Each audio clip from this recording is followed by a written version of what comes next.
एक बार फिर Asian morning program में आपका स्वागत करते हैं और अनु और देव के साथ आज के दूसरे मेहमान हैं। वैसे तो हम आज के दिन इन प्रिंट पेश करते हैं, लेकिन आज हमारे साथ हैं मिस्टर हरवानी जो कि all the way from Denmark हमारे लिए हमारे स्टूडियो में आए हमसे बातचीत के लिए और आप सबसे मुलाकात के लिए। मिस्टर हरवानी जो हैं वो फाउंडर पब्लिशर हैं इस मैगज़ीन के इन डेनमार्क। वैसे तो ये हर जगह जाती दुनिया भर। इंडिया वीकली, इंडियन मिरर इस मैगज़ीन का नाम है, और एक टीवी कंपनी भी है इनकी वहाँ जिसका नाम है इंडिया विजन। और इंडिया विजन डेनमार्क में 3.5 आवर्स वीकली ट्रांसमिट करता है, और इन एसोसिएशन विद ZTV काफ़ी प्रोग्राम जाते हैं वीकेंड पे, और ख़ास तौर पे आपकी फरमाइश इन डेनिश लैंग्वेज जो पिंकी हरवानी पेश करती है। आइए सबसे पहले मिस्टर हरवानी का स्वागत करते हैं, उन्हें गुड मॉर्निंग कहते हैं। Good morning. Good morning Harwani साहब। गुड मॉर्निंग देव साहब and Anu ji. Good morning to you as well. Harwani साहब, आप हमें सबसे पहले ये बताएं कि आपने 3 महीने पहले वहाँ इंडिया विजन के नाम से टीवी स्टेशन शुरू किया है। ये केबल पर है? ये केबल पर भी है और साथ ही साथ एंटीना से भी देख सकते हैं। और ऐसा है कि 5 साल पहले मैंने इसके लिए ट्राई किया था और बड़ा मुश्किल था लाइसेंस लेना, लेकिन लकीली इस साल मुझे कोई 1 साल पहले लाइसेंस मिला और कोशिश चल रही थी, तैयारी चल रही थी कि अचानक ZTV के साथ में हमारा समझौता हो गया और 3 महीने पहले शुरू कर दिया प्रोग्राम हम लोगों ने। और वहाँ प्रोग्राम वीकेंड पे ही होते हैं, आप अपने प्रोग्राम दिखाते हैं, सिर्फ 3.5 घंटे ट्रांसमिशन होती है जी। हम प्रोग्राम फ्राइडे, सैटरडे और संडे को सुबह 8 से 9 बजे दिखाते हैं, और अभी 9 साढ़े 9 तक कर दिया है संडे को भी। वह इसलिए है कि सब लोग काम पर जाते हैं और हमारे व्यूअर्स मोस्टली जो एशियंस हैं, जिसमें हिंदुस्तानी भाई भी हैं, पाकिस्तानी भी हैं, मतलब एशियन कम्युनिटी देखती है, तो जाहिर है कि सब काम पे जाते हैं तो वीकेंड ही उनको फ्री होता है, इसलिए वो प्रोग्राम देख सकते हैं वीकेंड में। फ्राइडे, सैटरडे, संडे आराम से चाय के साथ, जैसे आपका एशियन मॉर्निंग चलता है, हमारा इंडिया विजन देखते हैं, उसको एंजॉय करते हैं। हमारे सब जाहिर सी बात है कि वहाँ पे ये पहला, क्योंकि एशियन टेलीविजन है तो काफ़ी सक्सेसफुल जा रहा होगा। लेकिन इसे शुरू करने से पहले आपको क्या लगता था कि वहाँ पे इसकी इतनी ज़्यादा ज़रूरत थी, क्योंकि यहाँ तो वहाँ पे डेनिश टीवी है और यहाँ फिर इंग्लिश टेलीविज़न है? आपको एक उदाहरण देता हूँ मैं जी। जब हिंदुस्तान के prime minister Narasimha Rao Denmark आए थे, जून में आए थे समिट को अटेंड करने के लिए, हैरानगी की बात है उनके बारे में डेनिश मीडिया में, अखबार तो छोड़ दें, टीवी, रेडियो, कहीं पर भी एक अक्षर नहीं बोला गया। इतने बड़े देश का प्रधानमंत्री किसी मुल्क में आता है, उसको 1 मिनट की भी कवरेज नहीं मिले, ये तो बड़ी हैरानगी की बात है। हाँ जी। तो डेनमार्क एक अजीब सा मुल्क है। अमेरिका है तो उसको खूब कवरेज देते हैं, चाहे छोटी सी बात हो जाती है उसको 10-10 मिनट न्यूज़ में कवरेज देते हैं। डेनमार्क में लोकल न्यूज़ होती है, छोटी सी कोई बात होती है जिसको कोई अहमियत नहीं होती, उसको 15-15 मिनट ये न्यूज़ कवर करते हैं, ऐसे लगता है कि आप सो रहे हैं न्यूज़ देखते टाइम पे। पता नहीं क्यों डेनमार्क की पॉलिसी क्या है कि इंडिया, पाकिस्तान को बिल्कुल इग्नोर किया जाता है। कोई मिनिस्टर आता है, कोई समझौता होता है इंडिया के साथ में, कुछ भी तक कुछ नहीं दिखाते। दूसरी बात बताऊँ, डेनिश प्राइम मिनिस्टर जब गए थे पॉल शुलूटर 1987 के अंदर हिंदुस्तान में जी, तब भी एक अक्षर भी नहीं दिखा गया कहीं पर भी। यही बात अभी हुई, पॉल न्यूरेप रासमुसन हिंदुस्तान गए थे फरवरी के अंदर, उनके साथ में भी गया था हिंदुस्तान, उनके बारे में भी टीवी में कोई कवरेज नहीं। अखबारों में लिखा 2-4 चीज़ें, और ख़ास करके हिंदुस्तान की बेकार चीज़ें दिखाते हैं, जैसे गाय, भैंसे, सांप वगैरह दिखाते हैं। अच्छी चीज़ कभी उन्होंने दिखाने की कोशिश नहीं की। हाँ, आप एक आदमी मार दो, दिखा देंगे। तो इसीलिए इसी चीज़ को ध्यान में रखते हुए मैंने सोचा कि ज़रूरत है डेनमार्क में लोगों को बताया जाए, भाई हिंदुस्तान में सिर्फ गाय, भैंसे या सांप वगैरह नहीं होते, हिंदुस्तान में बहुत सारी चीज़ें होती है, पॉजिटिव चीज़ें हैं। हिंदुस्तान बहुत बड़ा कंट्री है और हिंदुस्तान की अपनी आवाज़ है, और इसीलिए मैंने टेलीविज़न दिखाने का प्रोग्राम सोचा था और इसीलिए मैंने लाइसेंस के लिए अप्लाई किया था। यूं तो हरवानी साहब आप हिंदुस्तानी हैं और आपने चाहा कि आपको हिंदुस्तान की चीज़ें वहाँ दिखाई जाए, उन्हें प्रमोट किया, लेकिन आपके प्रोग्राम्स में मिक्स्ड सब कुछ रहता है, पाकिस्तान के प्रोग्राम्स भी हैं, इंडिया के भी हैं।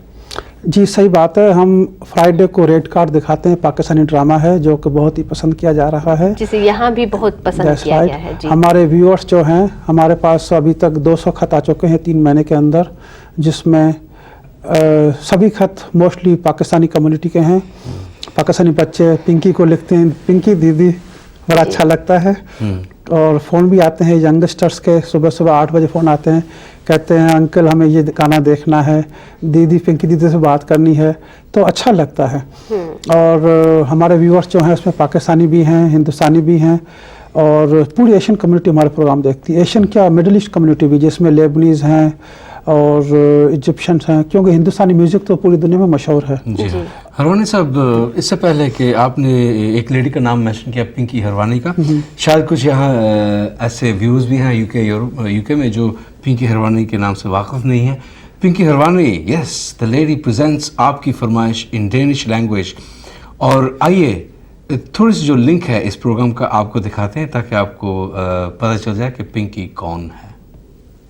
Namaste, Sat Shri Akal, Salam og Godmorgen. Jeg håber, det går godt med jer, and that you're ready for some really good music to enjoy. Den første sang er fra filmen Bedab, som er Sunny Deols første film med Amrita Singh. Den handler om en ung kærlighed. गाने के बोल हैं जब हम जवा होंगे। Den her er fra Diarrhea. There you go, आपको पता चल गया कि पिंकी हरवानी कौन है। एंड पिंकी के बारे में और इस प्रोग्राम के बारे में आप बताएं हमें कि कैसे ये वहाँ यानी कि वेलकम होता है। ऐसा है कि हम आपकी फरमाइश प्रोग्राम को अनाउंस करते हैं। प्रोग्राम के अंदर जिनको भी कोई गाना चाहिए, पसंद का देखना है, वो हमें खत लिखते हैं और उस खत को हम फैक्स के ज़रिए यहाँ ZTV में भेजते हैं, या पिंकी खुद आती है डेनमार्क से और यहाँ पर आके स्टूडियो में रिकॉर्डिंग करती है, गाने ढूंढती है, लाइब्रेरी में जाके रिसर्च करती है और स्क्रिप्ट खुद बनाती है, जैसा भी है। और मेरे ख्याल में बहुत मेहनत करती है इसके ऊपर पिंकी। और उसी लैंग्वेज में, डेनिश लैंग्वेज में? जी, डेनिश, इंग्लिश, हिंदी, उर्दू सब मिक्स करती है। हाँ जी। तो वहाँ पे जो लोकल जो लोग हैं, अपने एशियाई लोग, वो कौन सी भाषा बोलते हैं? डेनिश? हाँ, लोकल तो डेनिश है और मेरे ख्याल से सभी बच्चे डेनिश समझते हैं। तो इसलिए कोशिश होती है कि हमारे प्रोग्राम में डेनिश भी हो, थोड़ी सी मिक्स हो, अंग्रेजी भी हो, हिंदी भी हो, उर्दू भी हो, पूरा मिक्स करते हैं। लेकिन गाने तो चेंज नहीं कर सकते, गाने तो हिंदी में ही होते हैं। लेकिन पिंकी के जो होता है प्रोग्राम, वो 4 लैंग्वेज में मिक्स होता है। सही बात है। और आप, हमने काफ़ी बातें की हैं प्रोग्राम्स की और आपके वहाँ जो चैनल के बारे में, लेकिन वहाँ हमारी आबादी कितनी है, पॉपुलेशन एशियन कितनी है? वहाँ पर एशियन कम्युनिटी मेरे ख्याल से 1 लाख के करीब है। एशियन का मतलब मैं इसमें मिडिल ईस्ट के लोग भी शामिल कर रहा हूँ और एशियन में बांग्लादेश, हिंदुस्तान, पाकिस्तान सब मिला के। वैसे देखा जाए तो पाकिस्तानी कम्युनिटी करीब 30,000 के करीब है और इंडियन कम्युनिटी 2,200 के करीब है। 2,200 लोग, बच्चे भी शामिल है, मतलब 400 फैमिलीज हैं इंडियन की, और लेकिन पाकिस्तानी कम्युनिटी बहुत स्ट्रांग है, बहुत ज़्यादा है। तो हिरवानी साहब, आपके टेलीविजन स्टेशन की फ्यूचर प्लानिंग्स क्या हैं? फ्यूचर बहुत अच्छा है, ब्राइट है। अभी तो हमने 3 घंटे शुरू किया है और प्लानिंग है कि हम इसको रोज़ दिखाएं और जैसे कि रोज़ लोगों को नई नई खबरें मिलें। और शायद आपको ये मालूम नहीं, मैं बताना चाहता हूँ कि हमारा ही टेलीविज़न है डेनमार्क के अंदर, अकेला टेलीविज़न स्टेशन है जो कि 5 लैंग्वेज में न्यूज़ ब्रॉडकास्ट करता है। हिंदी, इंग्लिश, डेनिश, उर्दू, पंजाबी, जो कि अपने आप में एक मिसाल है। और जैसा कि लोग इसको एक्सेप्ट कर रहे हैं, रिसीव कर रहे हैं, प्रोग्राम्स को कमेंट्स आ रहे हैं, उसके हिसाब से हम इसको अच्छा बना रहे हैं। और हम तो ये चाहते हैं कि लोग सुबह ब्रेकफास्ट का टाइम में प्रोग्राम देखें, हमारा चाय भी बेड में लें और हमारा प्रोग्राम भी इंजॉय करें। हमारे साहब, अभी अपना टीवी जो देखिए, जो सैटेलाइट टीवी है, जिसके ZTV है, अपना इंडिया विजन है, पहले कुछ यहाँ वेस्ट में ऐसे चैनल्स नहीं हुआ करते थे, एशियन चैनल्स। क्या समझते हैं, आपका क्या ख्याल है कि ये हेल्थी मूव फॉरवर्ड है? हाँ, क्यों नहीं। आपको मैं एग्जांपल देता हूँ। मैं 25 साल पहले डेनमार्क आया था। हाँ जी। उस टाइम में हमें हमारे एम्बेसडर साहब कभी फ़ोन करते थे, हर एक आदमी को, इंडियन को, या चिट्ठी लिखते थे, भाई आज BBC में ये चीज़ आनी है हिंदुस्तान के बारे में, जो कि 10 मिनट की होती थी, वो भी गाय भैंसे दिखाते थे। कभी गंगा नदी दिखा दी, तो उसके लिए हम इंतज़ार करते थे महीनों का, आज BBC ये दिखाएगा। तो देखें कि कितनी हमें अपनी संस्कृति, अपनी चीज़ों को देखने की भूख होती थी। आजकल तो भरमार कर दी है हम लोगों ने, ZTV देखी है, पूरी घर घर में छाया हुआ है। हाँ। तो लेकिन ज़रूरत है इसकी, क्योंकि जैसे मैंने आपको जिक्र किया ना आपसे कि डेनमार्क में जो है कि इंडिया को बिल्कुल इग्नोर किया जाता है, पता नहीं क्यों, कोई कवरेज नहीं होती। हिंदुस्तान में क्या हो रहा है, पाकिस्तान में क्या हो रहा है, हमारे लीडर्स क्या कहते हैं, मुल्क में क्या नहीं हो रहा, कुछ नहीं दिखाते। तो मेरे ख्याल से हमारा फ्यूचर जो बहुत ब्राइट है। हम अपने मुल्कों से यहाँ चीज़ें दिखाते हैं, हमारे मुल्कों में क्या चीज़ हो रही है, क्या चीज़ हो सकती है। इंटरव्यूज़ दिखाते हैं, जो VIPs आते हैं उनके इंटरव्यूज़ दिखाते हैं, उनके व्यूज़ देते हैं। तो मेरे ख्याल से फ्यूचर बहुत ब्राइट है। तो हिरवानी साहब, जैसे कि आपने पहले भी बताया था कि आप हिंदुस्तानी हैं, टेलीविजन हिंदुस्तानी है, लेकिन वहाँ पे हर कम्युनिटी के लोगों ने इसे वेलकम किया है। जी, ऐसा है कि हमारे व्यूअर्स, जैसे मैंने जिक्र किया ना आपसे, कि अब तक 200 खत आ चुके हैं जो पूरे पाकिस्तानी बच्चों के हैं, पाकिस्तानी कम्युनिटी के हैं। हमारे प्रोग्राम सभी देखते हैं, हिंदुस्तानी भी मिलके देखते हैं, पाकिस्तानी भी देखते हैं, और इजिप्शियन, लेबनीज़ सभी लोग देखते हैं, और उसके लिए चिट्ठियाँ आती हैं, उनको तारीफ़ करते हैं प्रोग्राम के। और डेनमार्क में सबसे ज़्यादा रेटिंग्स हमारे प्रोग्राम को मिली हुई हैं इसके लिए। और हम ये भी कहेंगे कि ये वन मैन बैंड है। जी, बिल्कुल सही फरमाया आपने। प्रोग्राम डिसाइड करने के क्या दिखाना है, एडिट करना, कैसे दिखाना है, आज कहाँ लोकेशन पे जाना है, शूटिंग करनी है, क्योंकि हम प्रोग्राम के साथ में ZTV के प्रोग्राम्स के साथ साथ अपने प्रोग्राम भी बनाते हैं वहाँ पर। जैसे कि हमारा रिपब्लिक डे हुआ था इंडिया का, ये हमारे एम्बेसडर साहब जा रहे थे हिंदुस्तान वापस, तो उनका इंटरव्यू दिखाया था। तो ऐसी कोई हस्ती आती है तो उसको हम स्टूडियो में बुलाते हैं। स्टूडियो क्या, मेरा घर ही कह दीजिए। You're very modest कह लीजिए। Right. मैंने जब कहा वन मैन बैंड, Right. सारे इस विजन के पीछे सिर्फ एक आदमी का हाथ है। जी, and सही that is बात है, you.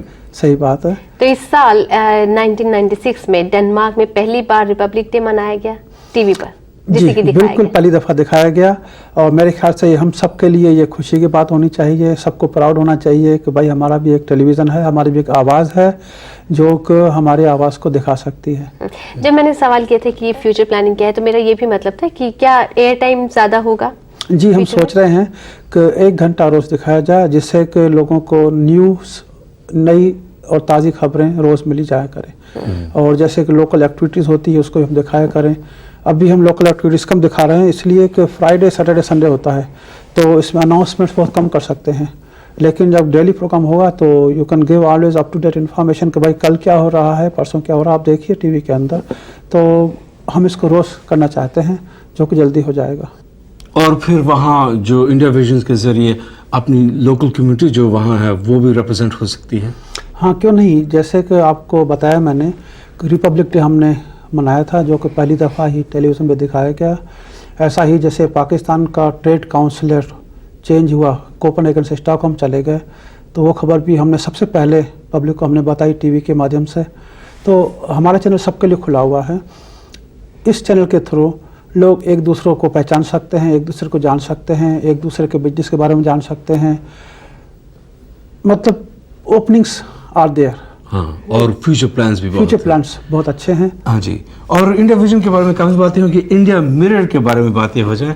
और ये कब लॉन्च हुई आपकी ये मैगजीन? आप फाउंडर हैं इस मैगजीन के। जी, ऐसा है कि इसको लॉन्च किए हुए करीब 1 साल हो चुका है। हाँ जी। और शुरुआत में थोड़ी दिक्कतें आई, लेकिन इसको अभी ये स्टेब्लिश हो चुका है पेपर हमारा, और सब लोग इसको पसंद कर रहे हैं। इसकी कॉपीज़ हम पूरी दुनिया में भेजते हैं, America, Hong Kong, Singapore, Hindustan, UK में भी भेजते हैं। तो कॉपी सब जगह भेज रहे हैं, और इसको मेरे ख्याल से स्टेब्लिश हो चुका है अखबार अभी ये। जैसे कि इसका नाम है इंडियन मिरर, तो क्या इसमें सिर्फ इंडिया के बारे में खबरें? नहीं, ऐसी बात नहीं है। इंडियन मेरा नाम रखा है कि इसलिए कि शुरुआत तो कहीं से करनी है, इसलिए नाम इंडियन मेरा रखा है। लेकिन इसका मकसद है पूरी एशियन कम्युनिटी को कवर करना, एशियन कम्युनिटी की न्यूज़ देना, चाहे वो हिंदुस्तान है, चाहे पाकिस्तान है, चाहे श्रीलंका है, बांग्लादेश है, पूरे एशिया की खबरें कोशिश करके देनी है। और कौन कौन सी लैंग्वेजेस में ये छपता है? अभी हमने जनवरी से शुरू किया था डेनिश लैंग्वेज के अंदर भी, जिसको काफ़ी अच्छा रिस्पांस मिला है। और अभी हम इसमें 4 पेज उर्दू के डाल रहे हैं और 2 पेज हिंदी में भी डाल रहे हैं। इसके अलावा हमारे प्लान्स के मुताबिक हमने ZTV की कवरिंग भी शुरू कर दी है, इसके अंदर ZTV की लिस्टिंग भी देनी शुरू कर दी है। प्रोग्राम्स जो प्रोग्राम होते लिस्टिंग। ZTV के। हाँ जी। तो मेरे ख्याल से पेपर बहुत अच्छा जा रहा है और सबको पसंद आ रहा है। और ये मंथली निकलता है, जी, तो monthly इसके लिए आप खबरें कहाँ से इकट्ठा करते हैं? जी, खबरों के सोर्सेज होते हैं बहुत सारे। आपको शायद मैंने नहीं बताया पहले कि I am a journalist also. हाँ हाँ। 25 साल से मेरे पास क्रेडेंशियल्स है फॉरेन मिनिस्ट्री के डेनमार्क से। तो सब जगह मैं जा सकता हूँ, सब जगह बुलाते हैं मुझे। कोई भी चीज़ होती है मेरे पास चिट्ठियाँ आती हैं फॉरेन मिनिस्ट्री से, हिंदुस्तान से, डेनमार्क से। तो खबरें तो देखिए जर्नलिस्ट कहीं से भी निकाल सकता है, ऐसी कोई बात नहीं है। लेकिन आप once again you're being very modest, ये डेनमार्क में पहला ऐसा यानी कि प्रिंट है जी। जो इंडिपेंडेंट? जी, पता नहीं मेरे साथ क्या है कि सब चीज़ पहली दफ़ा मेरे साथ होती है।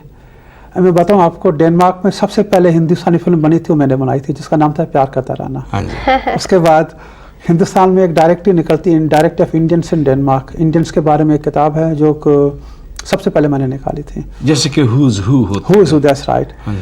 अखबार भी निकाला, इंडियन मिरर, जो कि first Indian, sorry not Indian, first in English news magazine है, डेनमार्क से निकाली हमने। टेलीविज़न भी हमने शुरू किया, तो पता नहीं फर्स्ट में मेरा नाम क्यों आता है, आई डोंट नो। लेकिन अब आप फ्यूचर में मत बताना कि आप पहले सबसे पहले क्या करना चाह रहे हैं, कि मैं ना कैच क्योंकि करूं इस हीरो के आइडिया हम को। उसका आइडिया चुरा लें। तो जो आप न्यूज़ गैदर करते हैं एज ए जर्नलिस्ट, जैसे कि हम देखते हैं कि तरह तरह की न्यूज़ है इस प्रिंट पे, तो बॉलीवुड की न्यूज़ आपको कहाँ से मिलती है?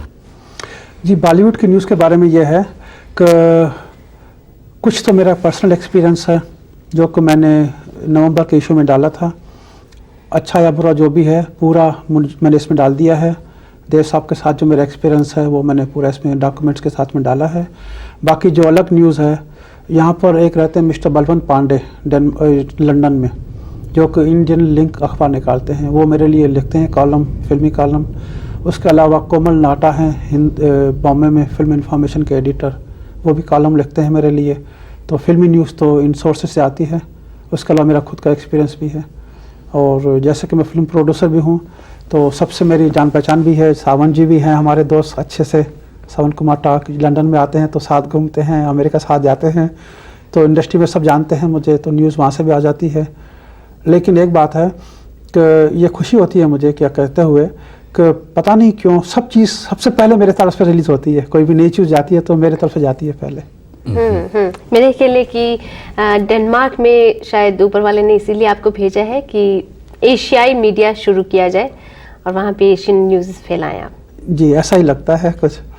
और वहाँ की कम्युनिटी को एंटरटेनमेंट के लिए इससे पहले कोई और रास्ता नहीं था? कोई सिर्फ ये फिल्में वहाँ दिखाई जाती थी पर्दे पे या सिनेमाज में? जी, आज से 25 साल पहले ऐसा था कि फिल्में आती थी हर हफ्ते, लंदन से फिल्में आती थी 35 मिलीमीटर की, थिएटर में दिखाते थे, लोग जाके देखते थे सिनेमा में। संडे को सुबह का शो होता था 9 बजे या 10 बजे, अच्छा लगता था क्योंकि सिनेमा के पर्दे पे फिल्म देखना अच्छा लगता है। लेकिन जब से वीडियो सस्ता हो गया, VHS कैसेट आ गई मार्केट में, तो लोगों ने फिल्में देखना बंद कर दी, घर में देखते थे। लेकिन जो कैसेट दिखाई जाती है डेनमार्क में, वो नकल होती है, कॉपी होती है। कैसेट से कैसेट कॉपी होती है, आंखें ख़राब करने की बात होती है। किसी पिटी कैसेट देखने से अच्छा है कि आदमी सिनेमा के पर्दे पे देखे। तो जब से ZTV आना शुरू हुआ तो लोगों का टेस्ट बदल गया, क्योंकि नई नई फिल्में वो देख सकते हैं ZTV के ऊपर और क्वालिटी भी देखते हैं। तो मेरे ख्याल से लोगों का इंटरेस्ट बढ़ गया हिंदुस्तानी फिल्मों की तरफ या हिंदुस्तानी म्यूज़िक की तरफ। अभी बीच में एक फिल्म आई थी, हम आपके हैं कौन, हाँ जी, उसने लगाई थी और उसको अच्छा रिस्पांस हुआ, उसने बहुत कुछ पैसा बनाया इसके अंदर। फ्यूचर ब्राइट है अगर कोई इसको एक्सप्लोर करना चाहे तो।